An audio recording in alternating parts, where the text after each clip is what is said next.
El género de escritos esenciales está bastante en boga. En el grupo de comunicación hemos publicado estos años varios libros con ese título, pero normalmente siempre son escritos de una persona, de un autor, ¿no? Escritos, una selección, una antología de escritos de Teilhard de Chardin o de Madeleine Delbrel o de quien sea, un solo autor o autora del que se seleccionan, bueno, pues los escritos más relevantes para el gran público y se publican así juntos. Lo original de este libro y lo que lo hace muy valioso, me parece a mí, es que no es un solo autor, sino son 19 autores, ¿no? Los que están recogidos aquí, además de algunos textos de autor colectivo, digamos, y bueno, pues eso nos da una panorámica realmente muy completa del primer medio siglo de vida de la Compañía de Jesús, ¿no? Están los escritos de Ignacio, de sus primeros compañeros, los fundadores de la orden, el grupo de los 10 fundadores, y después pues también de varios jesuitas muy relevantes de ese primer momento de la compañía, Polanco, Nadal y otros.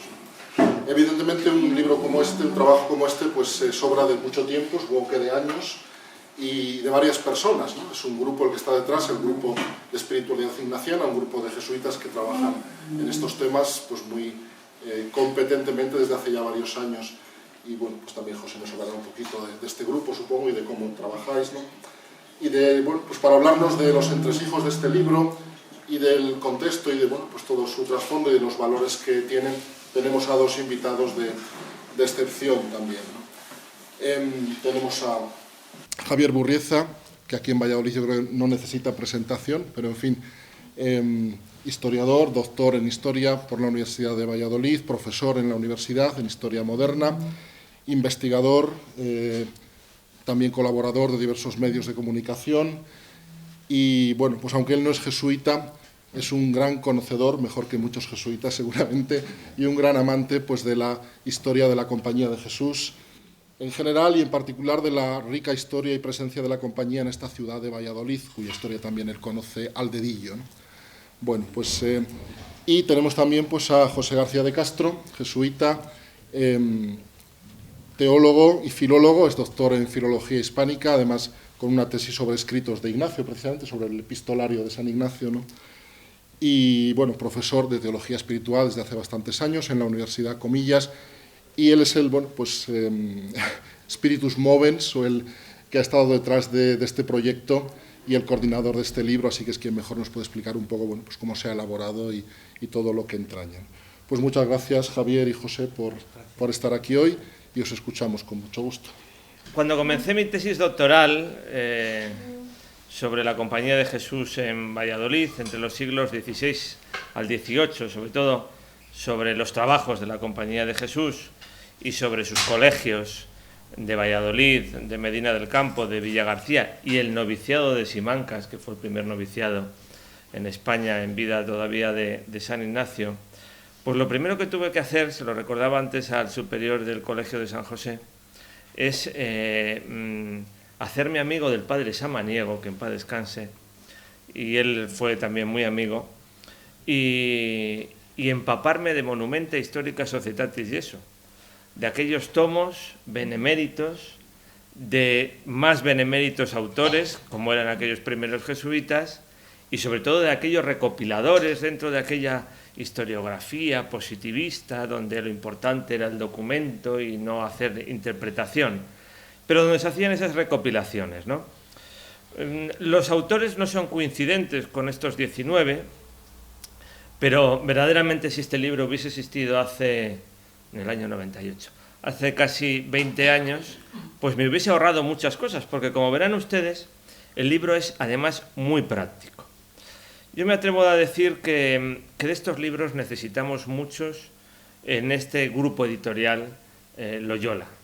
Yo no solamente se lo he sugerido, sino se lo he dicho, que si los jesuitas no editan sobre su propia historia, entonces vamos a cerrar ya, porque ¿quién tiene una historia ya de casi 500 años? Tenemos que ir preparando ya el 2040. ¿Quién tiene una historia de casi 500 años en la historia de la Iglesia? Pero además 500 años de forma tan fecunda. Me podrán hablar de otras órdenes religiosas, por supuesto, pero de una forma tan fecunda y sobre todo tan preocupados sobre la historia, porque los jesuitas han contado su historia desde el principio. Y bueno, pues además también es importante que haya jesuitas especializados en historia, en el ministerio de escribir la historia.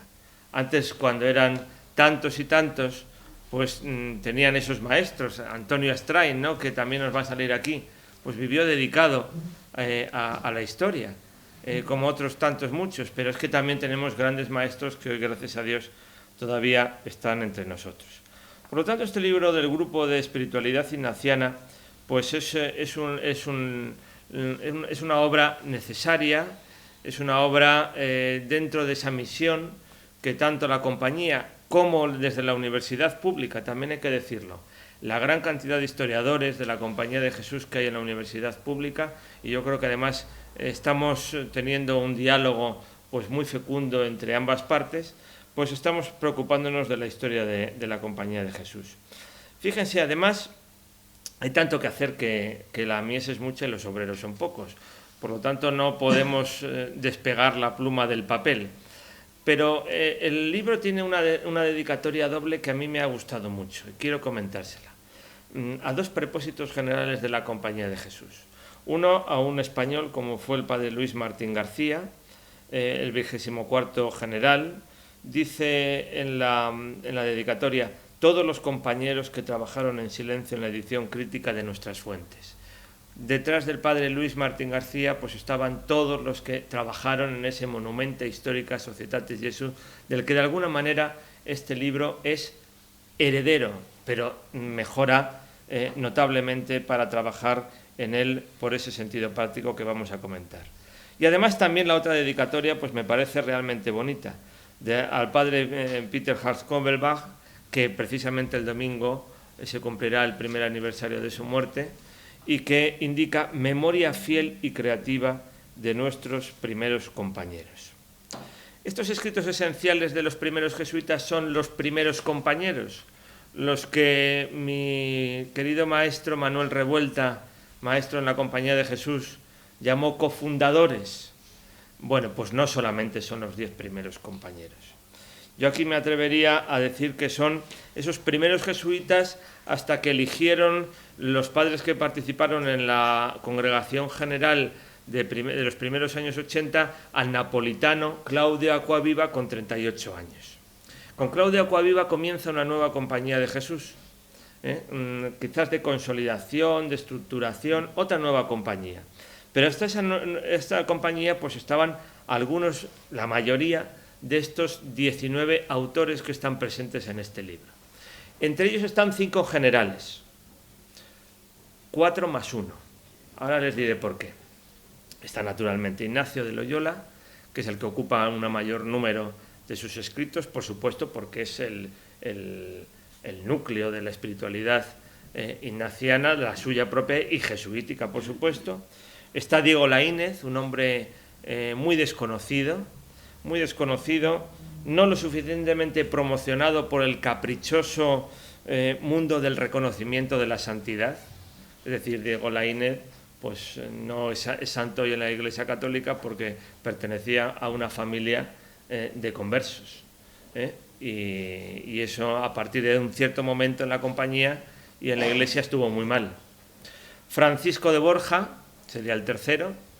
El fichaje galáctico, aunque no sé si lo galáctico, aunque a pesar de los goles de ayer, pues el fichaje galáctico de la compañía, Francisco de Borja, no solamente en su propia persona, sino en la gran cantidad de personas que atrajo a favorecer a la propia Compañía de Jesús, además de su condición de maestro espiritual.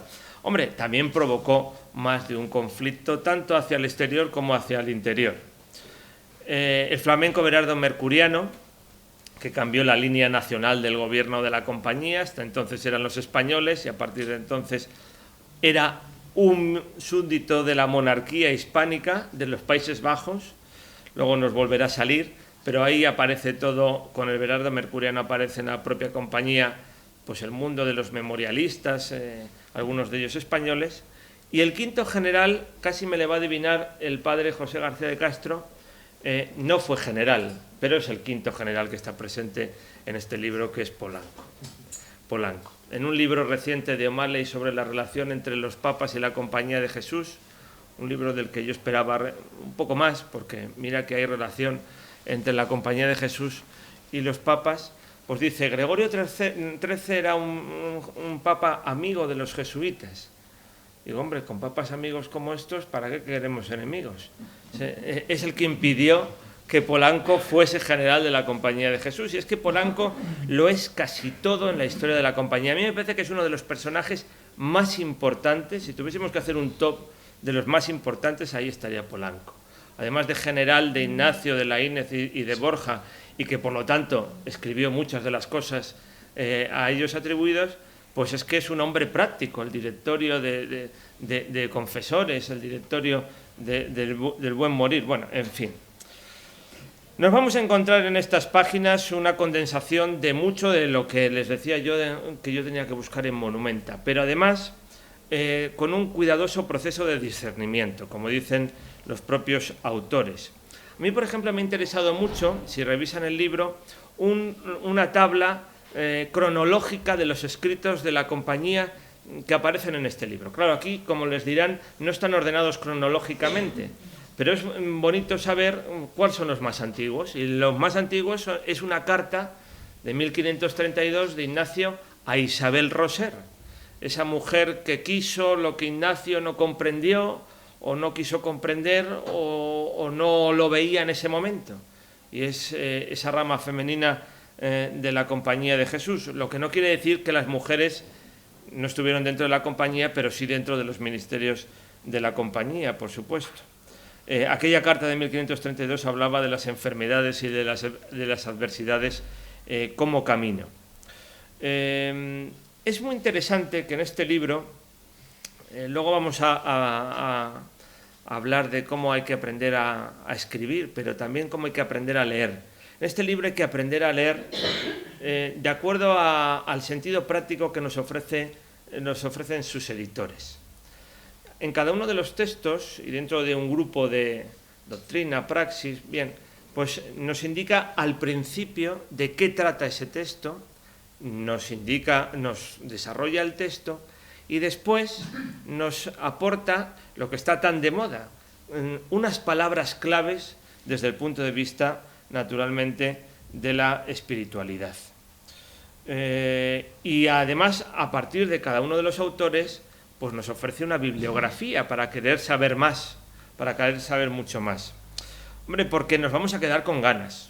Nos vamos a quedar con ganas. Yo creo que este es un buen libro para introducirse en la historia de la Compañía de Jesús, porque tiene la frescura de los propios jesuitas de esos primeros tiempos. Nos vamos a quedar con ganas porque nos vamos a encontrar, por ejemplo, entre las cartas de Ignacio, pues una de Roma del 3 de enero de 1551, dirigida a la hija del emperador Carlos V, ahora que estamos en centenario de Carlos V, en el que Ignacio de Loyola no es nada claro. Y entonces nos vamos a quedar con ganas de saber más qué es lo que pasa con Juana de Austria. La carta, fíjense, dice así. Es más larga, pero yo les leo un fragmento. Por una letra del padre Francisco de Borja entendí cuánto sería servida a vuestra Alteza que tuviésemos forma de cómo los píos y santos deseos de cierta persona fuesen cumplidos. Y aunque en el negocio hubiese dificultad no pequeña, se pospuso todo a la voluntad que todos debemos y tenemos al servicio de vuestra Alteza, en el Señor nuestro. Y porque el padre Francisco hablará de lo particular que vuestra Alteza querrá ser informada, remitiéndome a cuanto dirá de mi parte, no diré yo otro, sino que suplico a vuestra Alteza, humildemente a todos, nos tenga por cosa muy suya, pues lo somos en el Señor nuestro. Pues ¿qué querrá decir aquí San Ignacio? Porque dice, de cierta persona, ¿qué relación había con Juana de Austria? A la que otras veces llamaban Mateo Sánchez, el hermano Mateo Sánchez. Pues que Juana de Austria fue una, si no la única, mujer que participó y que formó parte de la Compañía de Jesús. Bueno, pues aquí tenemos esa carta de 1551. Por lo tanto, hay que aprender a leer y hay que aprender luego a recurrir a la bibliografía que ellos nos ofrecen. Bueno, pues no se asusten, no voy a hablar de todos una enormidad, pero sí que voy a decir algunas cosas de algunos de estos 19 autores a los que tengo más cariño. Por ejemplo, del padre Pedro Fabro. Fabro y Javier, los primeros que se unieron en Santa Bárbara. Bueno, es que Fabro aquí en Valladolid tendríamos que tener casi una iglesia parroquial dedicada a San Pedro Fabro, porque Pedro Fabro es el que introduce la Compañía de Jesús en Valladolid, en marzo de 1545.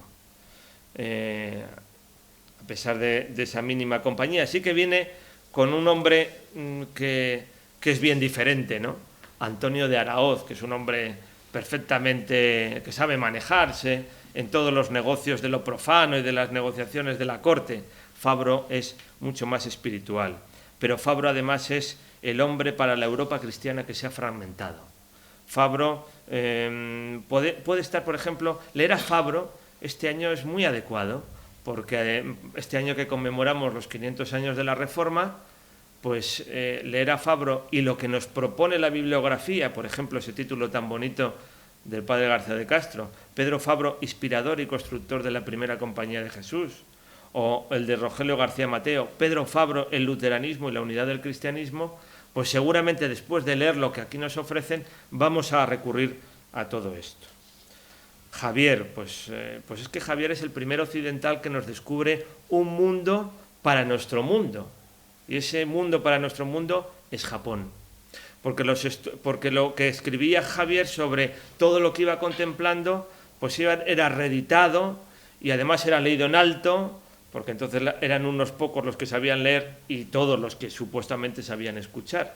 Por lo tanto, Javier es un hombre esencial en ese inquieto siglo XVI y todo lo que escriba Javier.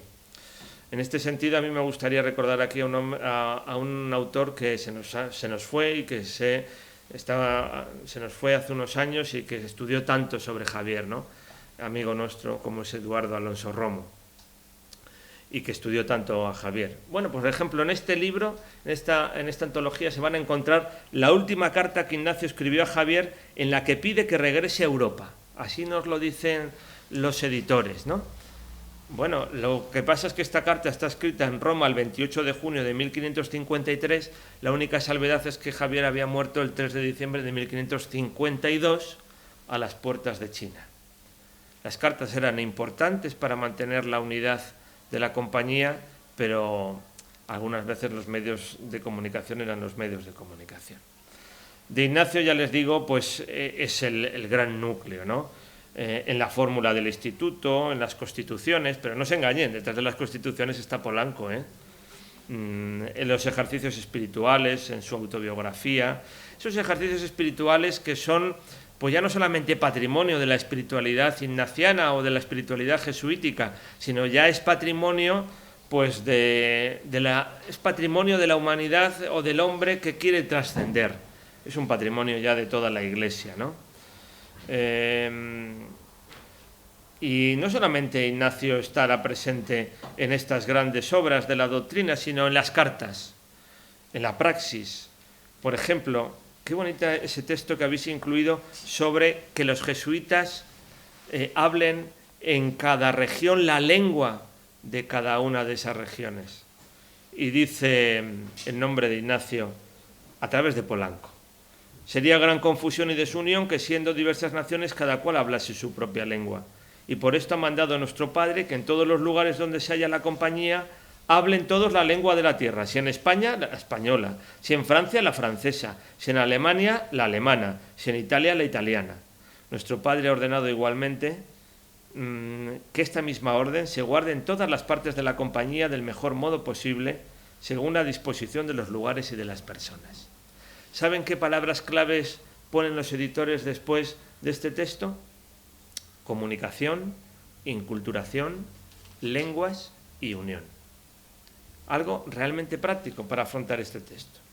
Bueno, después de Ignacio, Fabro, Javier, pues nos vamos a encontrar a Laínez, a Salmerón, a Nicolás de Bobadilla, a Simón Rodríguez. Laínez, pues es un hombre que ya está presente en esa iglesia, esa cristiandad que se ha roto, pero que está presente en el Concilio de Trento, como lo estuvo también Alfonso de Salmerón y su sermón famoso de Trento de 1547. Ya tendríamos con ellos 7 de los 19. Cuando Ignacio regresa a su tierra, añade Fabro a Jayo, a Broet y a Codure, que, les confieso, son los 3 que menos conozco y que más me han interesado en este sentido por no haber afrontado anteriormente algunos de sus textos. Ya tendríamos 10. Habría que añadir después a Borja. Borja es también un maestro espiritual, pero Borja es el general de la llegada de la Compañía de Jesús a las Indias Occidentales.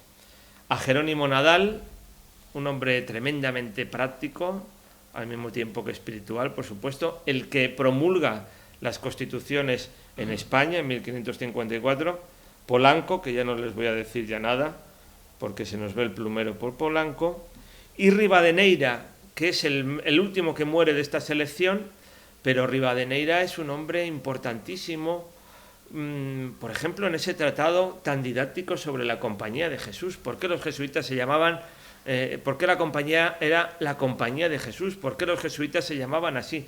Todo nos lo cuenta en ese tratado Rivadeneira, y otros muchos textos que no están en esta antología, que si no sería absolutamente eterna. Tenemos que añadir a Cámara, Luis González da Cámara, ese portugués tan importante en el contexto de la corte portuguesa, pero que nos cuenta aquí en esta antología pues cómo trabajó en esa autobiografía con Ignacio. El padre me llamó. Fíjense, aquí es clarísimo. Si antes Ignacio ha sido más críptico porque estaba hablando con Juana de Austria de un asunto político de mucha categoría, que una mujer, la hermana de Felipe II, entrase en la compañía, luego Ignacio es mucho más claro. Pero aquí da Cámara es dulce. El padre me llamó y me empezó a decir toda su vida, y las travesuras de Mancebo, clara y distintamente con todas sus circunstancias, y después me llamó en el mismo mes 3 o 4 veces, y llegó con la historia hasta entrar en el Manresa algunos días, como se ve escrito en letra diferente. El modo que el padre tiene de narrar es el que suele en todas las cosas, que es con toda claridad, la claridad que les decía yo antes, que parece que hace al hombre presente en todo lo que es pasado. Ojalá los historiadores pudiésemos hacer esto, hacer al hombre presente en todo lo que es pasado. Bueno, ya vamos avanzando y nos encontramos a Pedro Canisio. Si antes hablábamos de Fabro, en la vanguardia con esa Alemania que se había roto en la Reforma, Canisio. Pero Canisio nos va a hablar en una carta escrita, por ejemplo, de los muchos textos que están aquí presentes, escrita el día de San José de 1550, pues nos va a hablar de lo que supone ser jesuita, también con mucha claridad. Fíjense, estáis destinados, esta es la sencilla regla de la obediencia, darse y entregarse a otro en todas las cosas por amor a Cristo. Solo cuando hagáis esto, y debéis hacerlo por derecho divino y humano, debéis consideraros novicios, soldados, hermanos, discípulos de la Compañía de Jesús. Solo entonces debéis pensar que todo os va bien, aunque os alaben únicamente los pocos que habéis abrazado este instituto, y os tengan en poco, ridiculicen, desprecien, maldigan hasta el máximo todos los demás, pues las adversidades hacen más fuertes a los espíritus y las injurias que se aceptan ayudan a caminar a todos los virtuosos, mientras que lo estorban las que se rechazan. Esto no solamente es para ser jesuita, esto es aplicable para ser cristiano también, por supuesto, porque el jesuita no es otra cosa que un gran compañero de Jesús. Por último, hasta llegar a los 19, ya tenía 16, nos faltan 3 que van a ser muy importantes en la controversia de la oración. Pero claro, 2 de ellos tienen más las de perder que un tercero, entre otras cosas porque el tercero es el general de la Compañía de Jesús, Mercuriano, y los otros 2, Cordeses, Antonio Cordeses y Baltasar Álvarez, pues van a tener dificultades en esto de las controversias de la oración. Hombre, Mercuriano dice a Cordeses una cosa, algo así, y en esta antología lo podemos encontrar. Se juzga conveniente acá que, supuesto que algunas cosas de las que vuestra reverencia toca en su manera de la oración sean buenas. Dice, no dudo que sean buenas. Todavía ni el modo ni algunos términos que usa convienen a nuestro instituto, y como no convienen, aunque son buenas, así no habrán de enseñarse a los nuestros. Claro, Cordeses, que era un catalán de Olot, que había dicho antes Andrés de Oviedo en 1547 que era flaco de vista porque había sido notario, y que además nos lo cuenta también en esta, para que vean lo importante que esta antología es para la vida cotidiana. Como los jesuitas lo escribían y lo contaban todo, que es que además resulta que no era de alto linaje, el tal Cordeses, es de bajo linaje, dice el rector de Landía.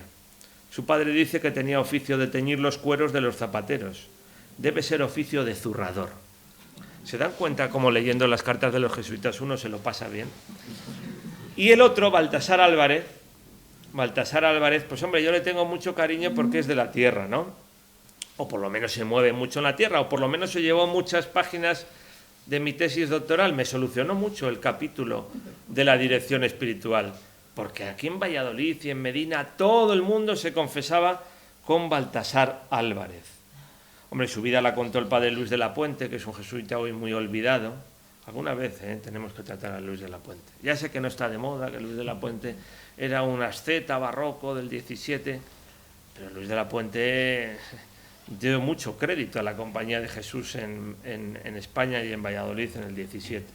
Bueno, pero su maestro, Baltasar Álvarez, que confesó a Santa Teresa, aunque no se llevaron al 100%, pero fíjese, habla precisamente de la santidad. La santidad consiste en que un alma se despida de todas las criaturas y en hacer entrega de sí a Dios, con fidelísimo rendimiento a todo lo que Él quisiere, haga o padezca.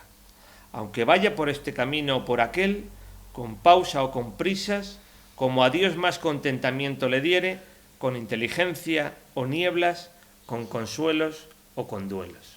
Esto lo escribe y nos lo aportan en esta antología en sus avisos espirituales. Voy terminando. El horizonte de todo esto, pues son las congregaciones generales. Y no teníamos bastante aquí, con todo lo que los 19 autores, y para culminar, las congregaciones generales que se celebraron a la muerte de Ignacio, a la muerte de Laínez y a la muerte de Borja. Bueno, en una, por ejemplo, nos dicen algo que es curioso, a la gente le llama la atención cada vez que hay una congregación general y entonces los periódicos hablan de los jesuitas. Esto de sobre cómo proceder en las murmuraciones para la elección del general. Esto significa que los jesuitas del siglo XVI, por lo menos los del siglo XVI, eran de una gran inteligencia. Institucionalizaron algo que en la Iglesia se hace en todos los rincones, que es murmurar. Bueno, pues lo institucionalizaron y lo metieron dentro de las normas de las congregaciones. Por tanto, como conclusión debo decirles que este es un libro de historia viva y fresca de la espiritualidad. Después de esta antología, prueben ustedes a leer el índice de materias, y nos permite definir cómo es la espiritualidad de la Compañía de Jesús. Acuérdense que esos antijesuitismos ya trasnochados nos hablaban de oscuridad y jerarquización. Hombre, jerarquización siempre ha habido. Pero cojan la A, no pasen a la B. Índice de materias: acatamiento, acción en contemplación, acompañamiento, adaptación, afabilidad, agradecimiento, alabanza, ambición, amistad. Estos son el índice de materias de todo lo que se habla en este libro, solamente en la letra A. Concluyo con un texto que cuando yo lo leí por vez primera me lo apliqué y lo tengo muy aplicado. Otra cosa es que luego intenta que lo consiga. Es una carta de Ignacio de Loyola a Fabro el 10 de diciembre de 1542. Les dije antes que los jesuitas nos enseñaban a leer, pero también a escribir. Dice así Ignacio: la carta principal yo la escribo una vez y después la miro y corrijo, teniendo en cuenta que todos la van a leer, y torno a escribirla o hacerla escribir otra vez. Aquí viene la frase gorda. Porque lo que se escribe es mucho más de mirar que lo que se habla. La escritura queda y da siempre testimonio. No existía Facebook, pero esto es una frase muy gorda. A todos escribo esta carta copiada, pidiendo y rogando en el Señor nuestro que siempre que escribáis la carta principal la remiréis, la escribáis, la hagáis escribir otra vez. Dice, y vosotros os comuniquéis de uno a otro, pero yo escribo para todos. Quizás por esa razón, quizás por esas palabras que nos encontramos nosotros aquí, porque la escritura queda y siempre da testimonio. Enhorabuena por este libro. Que sigáis haciendo mucho. El libro se ha presentado en Barcelona, en Bilbao, en San Sebastián, en Barcelona, en Bilbao, en San Sebastián, en Madrid, en Valladolid. Iremos a Nápoles dentro de 15 días, efectivamente, porque uno de los jesuitas que ha participado en el grupo editor es un jesuita que era antes profesor en la Facultad de Teología de Padua y ahora está destinado en Nápoles, en la facultad, es profesor de Antropología y Filosofía y otra, Secondo Bongiovanni, y nos invitó a ir a Nápoles a poder también presentar este libro. Muchísimas gracias, Javier, por la presentación, por la lectura cuidadosa y por el cariño riguroso que siempre pones en temas jesuíticos. Veréis, yo voy a pasar un poco rápido por estas diapositivas. Me gustaría ayudarles a entrar un poco en las tripas del libro, en las entrañas del libro, pues cómo se hizo, por qué se hizo, y muchas de las cosas pues ya las ha descrito preciosamente y mejor que yo Javier, así que pasaremos un poco rápido, ¿verdad? Bueno, lo primero es que el título de Escritos Esenciales se lo debemos al Grupo de Comunicación Loyola, y yo creo que ha sido un acierto. Nosotros habíamos ya entre nosotros hablado de una antología de textos, pero aquí en la editorial dijeron, José, hemos estado publicando numerosos escritos esenciales y muy probablemente el nombre sea ya familiar para el público y pueda también ser más cercano y, por supuesto, más comercial, ¿no? Y yo creo pues que por eso lo hemos llamado así Escritos Esenciales de los primeros jesuitas. Hacemos aquí memoria y misión. Javier ha hablado mucho como historiador, evidentemente, y yo creo que no es solamente un libro para historiadores. Las fuentes de los jesuitas, en nuestro caso, las fuentes de una congregación religiosa son unos textos teológicos, unos textos neumatológicos, y una congregación religiosa no puede sobrevivir en su identidad y en su carisma si no es mirando de alguna forma siempre hacia el pasado. La reciente Congregación General, la número 36, 36ª Congregación General de los Jesuitas, pues en más de una ocasión fundamenta sus textos en la experiencia de los primeros jesuitas, ¿no? En este caso, como sabéis, la experiencia de Venecia, las deliberaciones de los compañeros en Venecia. En definitiva, una congregación religiosa, nosotros como jesuitas, si queremos permanecer fieles a lo que somos y a lo que hemos recibido de Dios a través del Espíritu en nuestros primeros compañeros, pues no podemos prescindir de las fuentes de donde venimos, ¿no? Por eso tenemos que... Entonces los textos son memoria, es hacer memoria, pero son también un poquito la orientación de nuestra misión. Hacemos lo que hacemos y lo hacemos como lo hacemos, porque es así como lo hemos recibido, ¿no? En nuestro carisma. Y eso en gran parte está en estos escritos esenciales de los primeros jesuitas. Muy rápidamente os quisiera comentar que este libro forma parte de una tradición. Esto nos hace fieles a lo que somos y ojalá pues que nos mantengan una cierta humildad pese a ser jesuitas, ¿verdad? Entonces, ¿por qué quiero decir esto de una tradición? Una tradición porque esto ni mucho menos empieza con nosotros. Este es el Padre Nadal, que no estuvo en los votos de París con los primeros 10 compañeros de San Ignacio, pero es considerado como el primer teólogo de la espiritualidad ignaciana. El Padre Nadal explicaba a los jesuitas jóvenes en qué consistía ser jesuita, y probablemente lo podía explicar mejor que el mismo Ignacio de Loyola, porque puso armazón y estructura teológica a la experiencia carismática que Ignacio había recibido, el Padre Nadal. Pues con el Padre Nadal, que tenemos 5 tomos en la Monumenta Histórica, unas 4.500 páginas de escritos del Padre Nadal, pues ahí comenzó un poquito toda nuestra tradición. Y este es el Padre Luis Martín, al que le dedicamos el libro. Nos habló un poco de él ahora Javier, ¿verdad? Porque el Padre Luis Martín fue el que se tomó en serio empezar a hacer con rigor y conciencia la historia de nuestros primeros documentos. Esta es la Monumenta Histórica, ¿eh?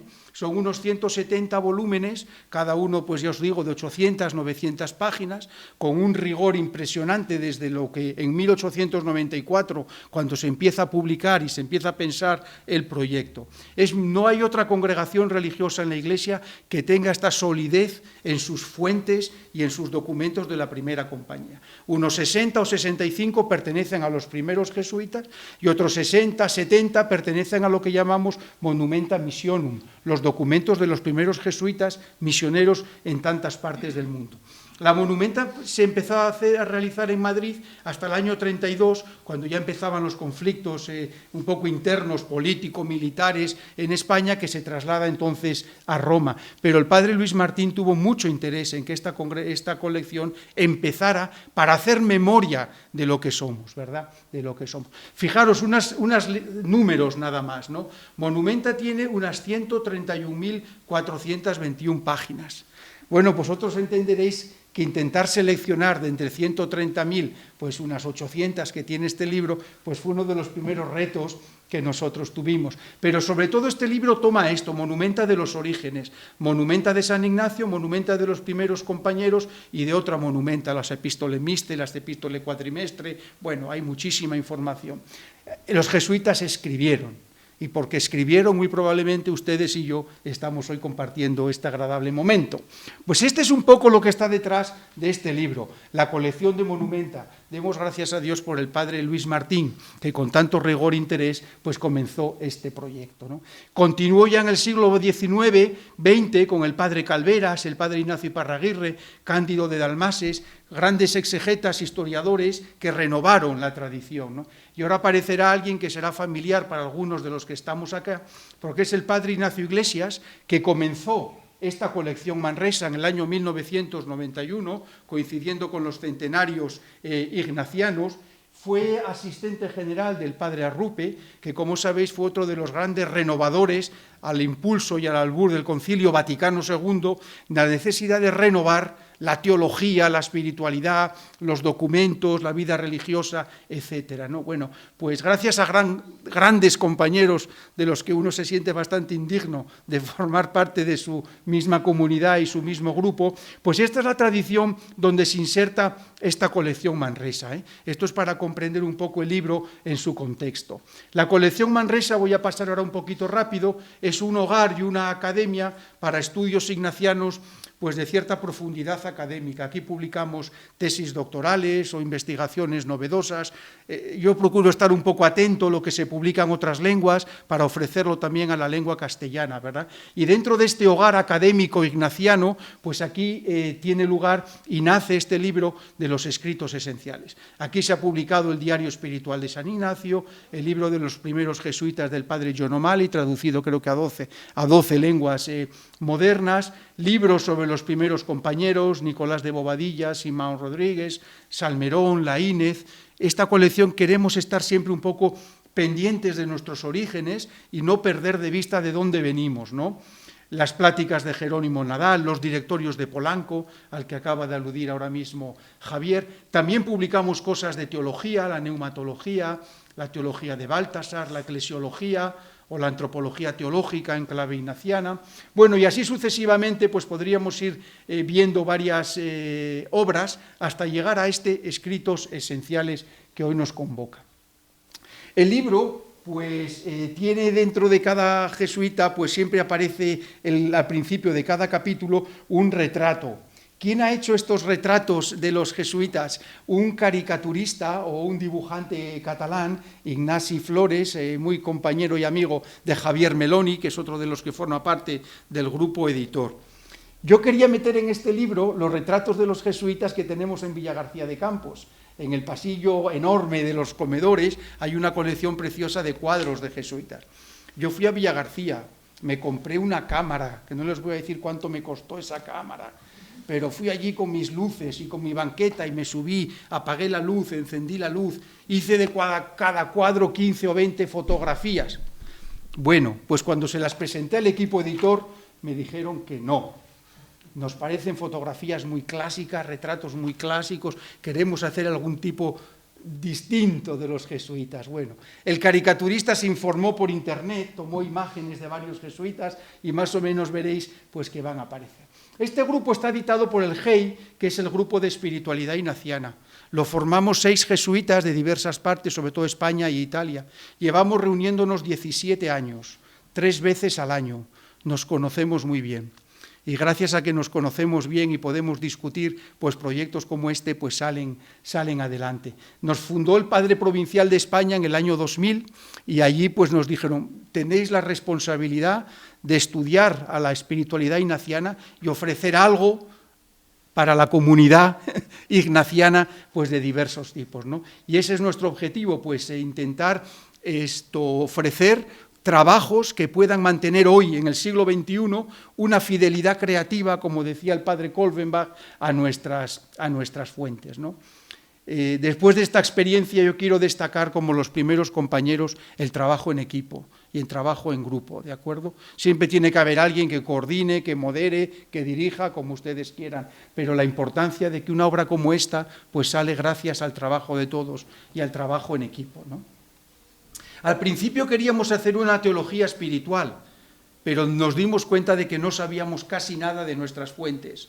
El problema es que cuando terminamos de hacer el libro nos dimos cuenta de que desconocemos todavía muchísimo más, porque nos hemos dado cuenta de lo mucho que ignoramos navegando por nuestros orígenes, ¿verdad? Por nuestros orígenes. Bueno, aquí la primera dificultad, como ustedes imaginarán, pues fue seleccionar de cada autor. Polanco pues tendrá a lo mejor en Monumenta 15.000 páginas, Nadal tiene 5 tomos, pero el padre Laínez tiene 8, Monumenta Laini son 8 tomos, y Monumenta Borgia del padre Borgia pues son otros 7 volúmenes. ¿Qué seleccionamos? ¿Qué obras? ¿No? Y dentro de eso, ¿qué párrafos? ¿Verdad? Aquello era impresionante. Nos repartimos los autores y después, pues con nuestra selección nos reunimos y bueno, esto es lo que seleccioné yo, revísalo tú. Esto es lo que selecciono yo, que lo revise el otro. Y así estuvimos pues casi 7 años en nuestras reuniones, pues contrastando borradores, discutiendo párrafos, las palabras clave, pues todo eso forma parte de una discusión que a nosotros también pues nos enriqueció mucho. De esto ya habló Javier preciosamente, incluye documentos de la primera Compañía de Jesús, la fórmula del instituto, las deliberaciones de los primeros padres, los documentos de los primeros 10 compañeros, los 9 segundos, que son Borja, Polanco, Nadal, bueno, pues Mercuriano, Cámara, etcétera, etcétera, ¿no? Y las 3 primeras congregaciones generales. Bien. El libro tiene una estructura que después de haberle dado muchas vueltas, aparte de ser por capítulos, por autores, dijimos, bueno, después, ¿cómo queremos organizar la información de cada autor? ¿Por orden cronológico de sus textos? ¿Por orden temático? Y dijimos, no, vamos a poner textos primero que sean de su experiencia personal, autobiografías, diarios, relatos. Después, textos que sean de su doctrina o de magisterio. Y por último, textos que sean, digamos, de su práctica pastoral. ¿Qué indicaciones pastorales nos da cada uno de esos autores? La estructura puede ser un poco más difícil de hacer, pero yo creo que al final pues sale se pueden leer los capítulos de experiencia de los 19 autores y uno se da cuenta de cómo el Espíritu Santo pues trabajó mucho en cada uno de ellos, de su experiencia, ¿no? Bueno, los libros tienen... Esto se debe también al grupo de comunicación Loyola. Las firmas de los primeros compañeros, el padre Cupó, Carlos Cupó, las pidió al archivo de Roma, hizo una cuidadosa selección y bueno, pues hemos decidido también introducir, aparte del retrato inspirador, la firma, una biografía de cada uno de los autores y una bibliografía a la que aludió Javier Burrieza, muy selectiva, que está organizada en 3 partes, las fuentes de este autor, las vidas de este autor y la bibliografía secundaria de este autor. Creo que es la primera vez que aquí tenemos una bibliografía muy selecta de fuentes, de vidas y de estudios científicos de cada uno de estos jesuitas, ¿verdad? La bibliografía. Bueno, pues ahí está. No me puedo detener porque es tarde y aquí tenía un poquito de si quieren el PowerPoint se lo quedan y lo toman, pero hay una selección de textos de algunos de los autores, ¿eh? Voy a pasar un poquito rápido y a lo mejor nos detenemos en solo 2 o 3. Pero de Ignacio de Loyola es esto, del diario espiritual.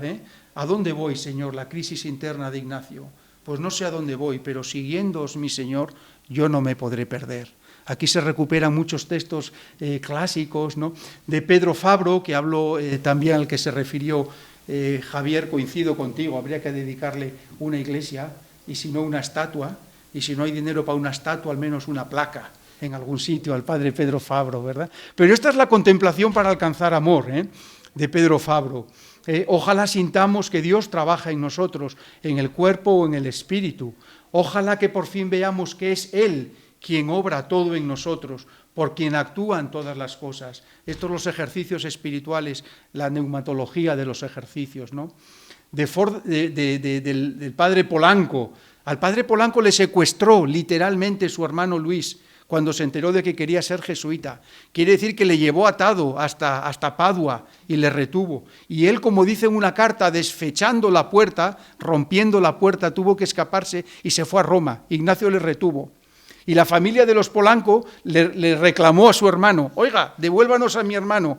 Su hermano es mayor de edad, su hermano quiere ser jesuita, empecemos a dialogar. Y hubo que negociar, ¿verdad? Y mi propósito, dice Polanco, téngole firme de vivir y morir en esta congregación. Y esta es una frase después que pasa el examen de candidatos de la compañía. Pregúntesele al que quiere ser jesuita si tiene el firme propósito de vivir y de morir en esta compañía, ¿verdad? Aquí faltaban todavía 30 años para que las constituciones estuvieran escritas y ya Polanco iba intuyendo en qué consistía ser jesuita, ¿no? Este es un texto de Javier que no, os llevo continuamente conmigo. Está Javier en las Indias, ¿no? Y tomé vuestros nombres de las cartas, tomó Javier las firmas, y cuenta Javier cómo siempre llevaba las firmas de los compañeros consigo en sus largas caminatas por la India, ¿no? Bien, de Diego Laínez dice: lo importante no es hacer grandes cosas, sino el amor que ponemos en estas cosas, ¿no?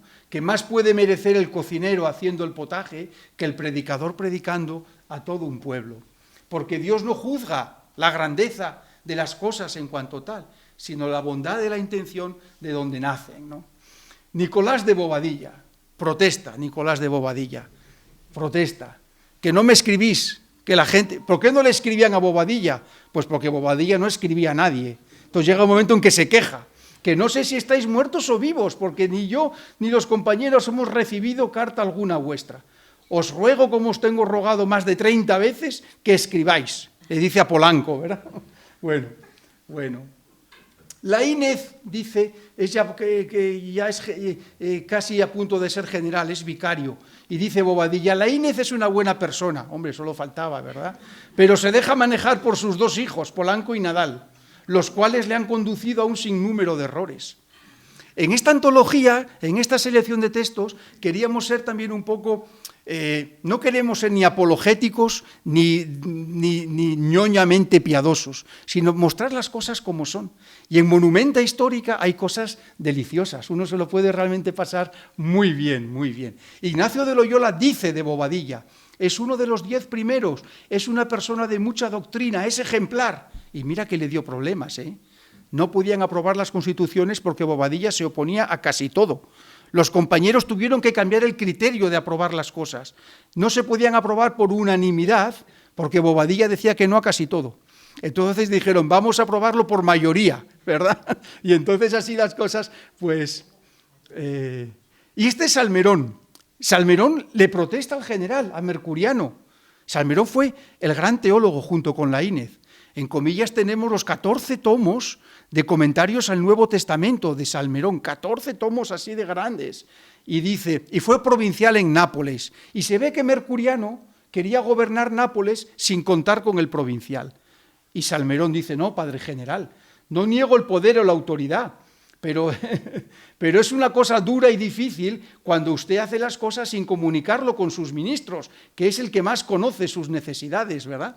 Y hay cartas muy bonitas de mucha libertad de Salmerón. Pascasio Broet fue provincial en París, y yo les he escogido este texto porque es una figura muy desconocida. Si Javier, con todo lo que sabe, conoce poco de estos jesuitas, pues casi nadie los conoce. Fue provincial en París en una situación muy difícil. Francia no quería admitir a la Compañía de Jesús por el voto de especial obediencia que tenía al Papa como principal jefe de otro estado político, etcétera, etcétera. Y al final de su vida, contagiado de la muerte, de la peste, ya intuyendo su muerte, Pascasio Broet, que como provincial había dicho a los escolares, a los jóvenes: todos fuera de París, no quiero que los jóvenes se contagien. Y dijo a sus hermanos profesos, a los mayores: quien quiera quedarse a servir a los enfermos de la ciudad, que se quede, y el que no, que se vaya.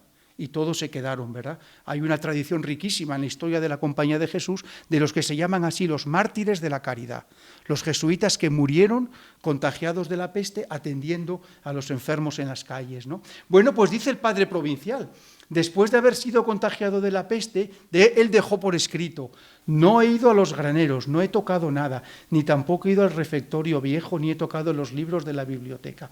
En mi habitación he tocado algunos libritos de devoción escritos a mano. Es un texto precioso. Y al final la carta termina una confesión de pidiendo perdón a sus hermanos, como provincial. Perdonadme si he hecho alguna cosa mal, si eso es un texto realmente muy espiritual y muy profundo, ¿no? Este es el padre Nadal.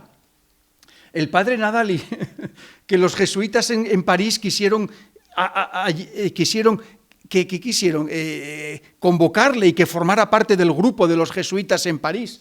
Y llega un momento en que Nadal se enfada con Ignacio, porque Ignacio le mandaba a Laínez, le mandaba a Fabro: Fabro, tú que eres muy dulce y que hablas muy bien, vete a este chico que se llama Jerónimo Nadal, sabe 4 idiomas, es muy inteligente, sabe teología, a ver si quiere ser de los nuestros. Y llega un momento en que Nadal se harta y les dice: yo lo que quiero es seguir este libro, el Nuevo Testamento, y no los ejercicios. Vosotros, les dice, no sé dónde acabaréis, no volvéis a hablarme de esto, ni os ocupéis de mí, dejadme en paz. Y se volvió a Mallorca, y estando en Mallorca, ¿qué le pasó? Que escuchó leer una carta de Francisco Javier, se conmovió internamente, lloró y decidió ir a Roma. Estos son los que yo desprecié en París. Caramba, deja Mallorca, se va a Roma, y a Roma Ignacio le dijo: bienvenido, ya le echábamos de menos. Va usted a servir en la cocina y a pelar patatas durante varios meses. Y él estuvo probando durante varios meses al padre Nadal, ¿no? El padre González da Cámara es el que escribió el memorial y siempre tiene anécdotas sobre la vida de Ignacio. Y muchas cosas personales de San Ignacio las conocemos gracias al padre Nadal. La antología incluye algunas de estas anécdotas, ¿no?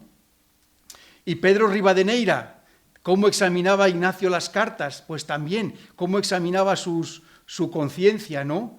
Y un retrato que tiene un poquito sobre la santidad y la virtud de Ignacio de Loyola.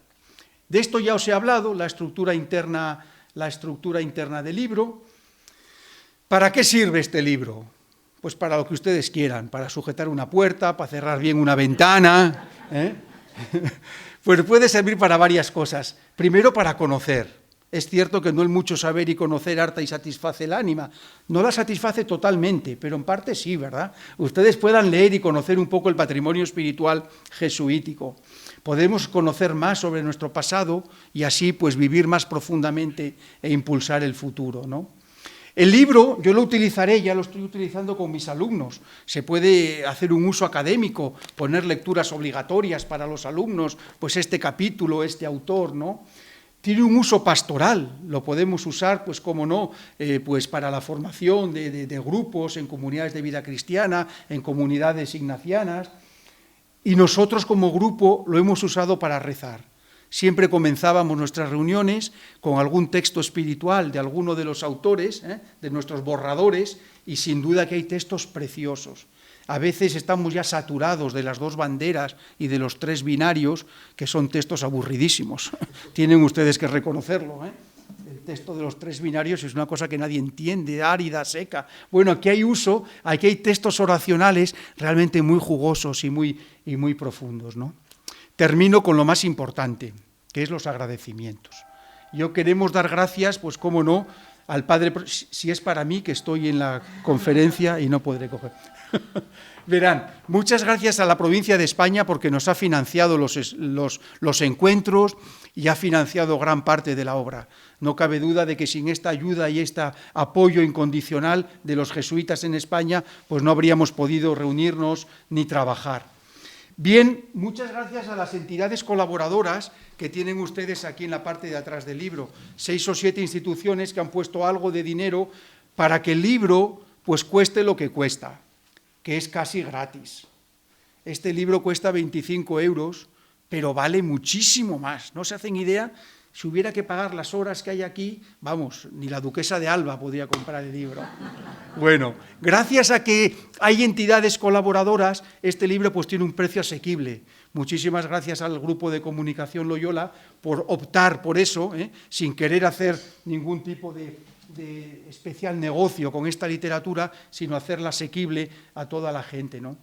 Gracias a otra gente que nos ha ayudado en la selección de textos, editores y también traductores. Aquí hay textos traducidos del latín, del italiano, del alemán, del portugués, del francés. Algunos podríamos traducirlos nosotros, pero no teníamos tiempo. Impresionante lo del latín. Todavía hay jesuitas, y algunos en esta casa, y los que han traducido pues son gente que habla latín con una facilidad. Entonces yo les mandaba textos, y el padre Ramón Gómez desde Málaga: José, dentro de 4 días voy a terminar lo que me diste, mándame más. Le mando más. José, esto que me has mandado es un latín muy fácil, voy a acabarlo en 4 días, prepara más. Y yo con una angustia, casi sin poder dormir, ¿qué le mandaré al padre Gómez la semana que viene? Pero gracias a ellos, gran parte de nuestro patrimonio pues está traducido al castellano. Y yo en mi ordenador tengo, no sé si miles, pero muchísimas páginas ya traducidas al castellano gracias a la generosidad de estos mayores, beneméritos mayores. Bien, yo no puedo menos que dar muchísimas gracias al Grupo de Comunicación Loyola. No es porque esté aquí Ramón Alfonso, pero el trabajo, la colaboración, sobre todo el último año, la preparación para la edición, la revisión científica de los textos. Cuando yo pensaba que decía esto ya está perfecto para ser publicado, me llegaban correcciones 200, 300, 400. La mirada científica rigurosa.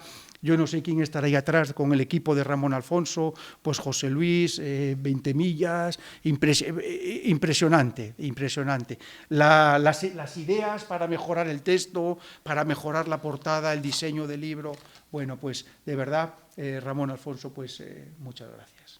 Y a ustedes por estar aquí esta tarde, muchas gracias.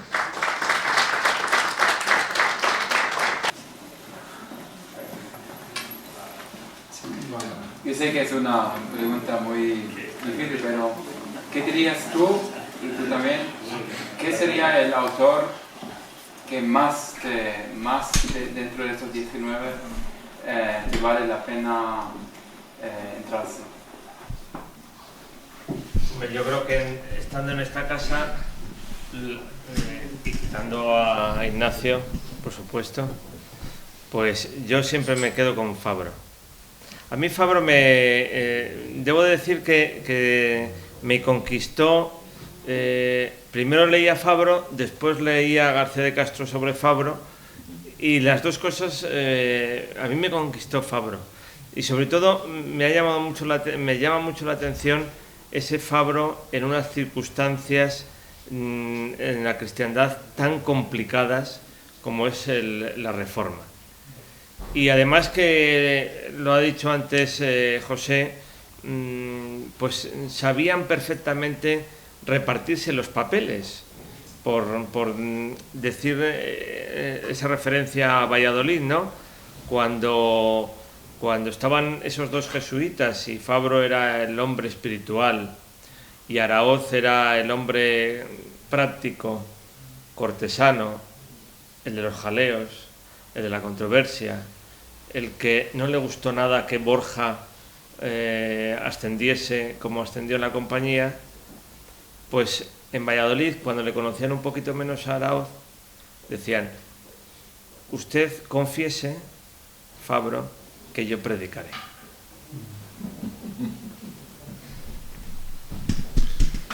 Yo le quería preguntar a José, ¿cómo se debe de leer este libro? Es decir, una persona, como en mi caso, que lo voy a adquirir, y que no soy evidentemente jesuita, si no lo puedes leer como se leería viendo una novela, o como se lee un libro de consulta, o para orar, como ha dicho, que sirve para oración.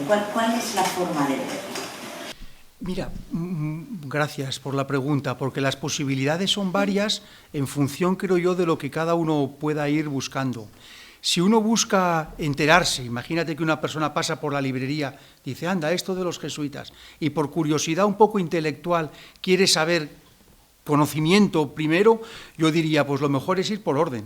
El orden no es estrictamente cronológico, por orden de nacimiento, tal, pero hemos procurado respetar, no sé si el orden de entrada en la compañía, es decir, pero entonces yo creo que ir leyéndolo capítulo a capítulo le da una idea de cómo se va expandiendo el carisma, cómo va evolucionando la congregación, etcétera. Bueno, esa es una parte. 2. El índice de materias al que aludió Javier, ese da una entrada por temas muy buena. Bueno, pues los jesuitas tenían fama de obedientes. Pues yo conozco uno que no lo es y tal. Bueno, pues vamos a ver en este libro qué dicen de la obediencia. Y entonces puedes ir al índice y ahí te da, bueno, la obediencia en Fabro, la obediencia tal. Hay una entrada que, por ejemplo, es pecado. Y seleccionamos el pecado de cada uno de ellos, porque todos hablan de su propio pecado. Y hay una lista que dice el pecado de Fabro, el pecado de Borja, el pecado... Eso nos puede ayudar mucho, por ejemplo, cuando hacemos o damos ejercicios en primera semana para iluminar, por ejemplo, la experiencia de pecado y de misericordia. O sea que otra entrada podría ser la entrada temática, que yo creo que es muy provechosa para satisfacer otro tipo de curiosidad que va... Hombre, otra manera de leerla es, como os decía, pues por ejemplo puedes coger la praxis. Cada uno de los autores tiene experiencia, doctrina y praxis. Dices, bueno, pues voy a coger la práctica pastoral de cada uno de estos jesuitas. Y de hecho, cómo ponían en práctica lo que vivían en su experiencia o lo que enseñaban en su doctrina, en sus clases, en sus lecturas, en sus conferencias. Pero bueno, estos tíos después, ¿qué hacían? Y dice, bueno, pues puedes coger el capítulo de praxis de cada uno de ellos y ver efectivamente lo prácticos que estos señores eran y cómo encarnaban la espiritualidad en una vida muy cotidiana y muy comprometida, ¿no? Sí, las posibilidades de lectura es lo que hace, bueno, pues que sea un libro diferente a un tratado sistemático, donde el capítulo 4 implica conocer el 3, o es diferente a una novela, donde el capítulo 8 necesitas haber leído los otros 6. Hay que una interdisciplinaridad e interconexión entre los capítulos que da esa flexibilidad de lectura, sí. Yo tengo dos preguntas, pero las respuestas pueden ser breves.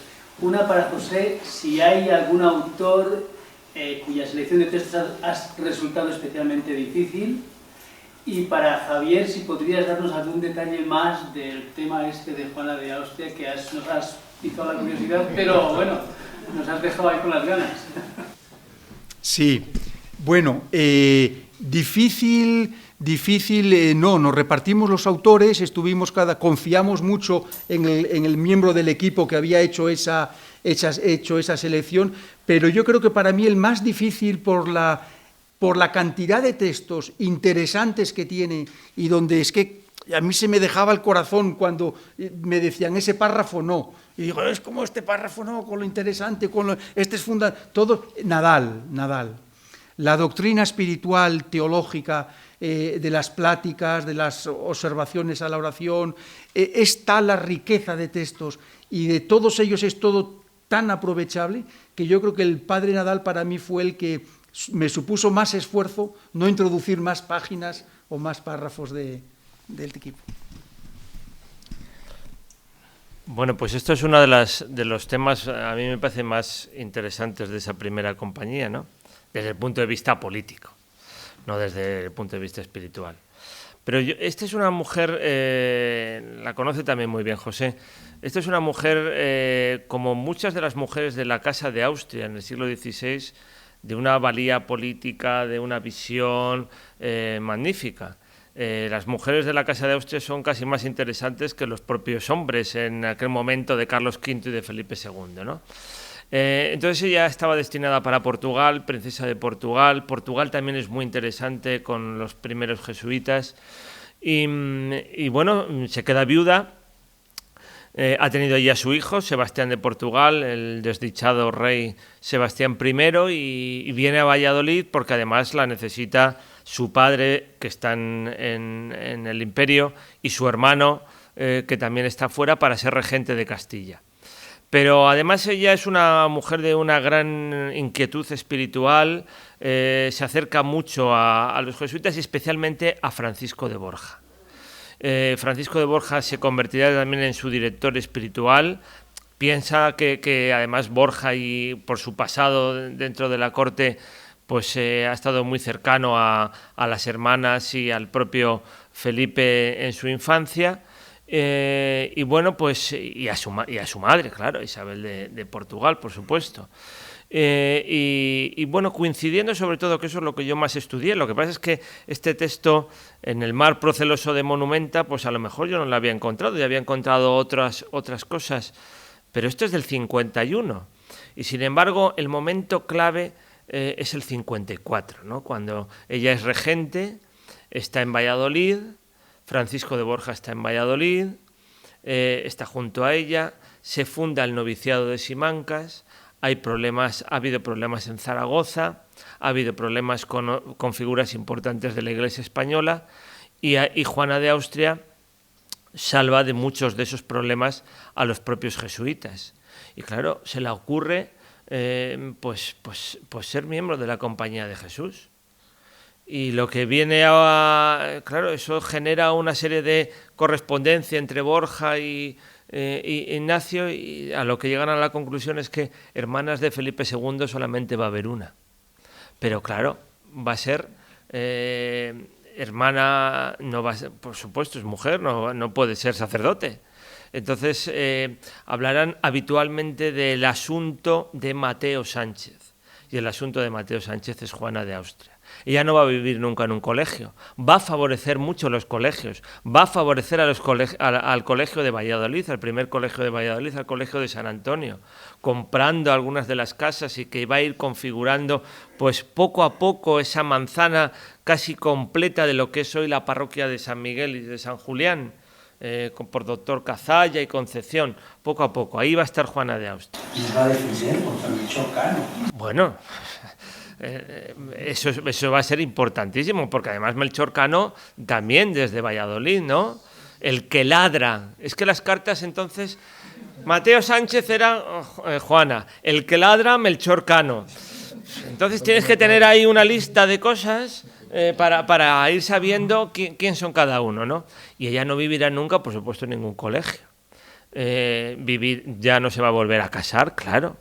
Va a estar en las descalzas reales. Bueno, es una de las... y va a morir en 1572 o 73. Es una de las figuras más interesantes, que favorecerá la expansión de la Compañía de Jesús, que defenderá a los jesuitas de muchas oposiciones que tengan, y que que además es muy inquieta y muy formada espiritualmente, muy cercana al príncipe de Éboli frente al duque de Alba, y bueno, pues que es la mujer. Luego puede haber algún ejemplo más, Catalina de Mendoza han hablado, pero que es sobre todo la mujer. Hay algún libro que la llama la jesuitisa, es la mujer de la Compañía casi a lo largo de la historia. Y antes había existido un proyecto mucho más serio, como es el de Isabel Roser.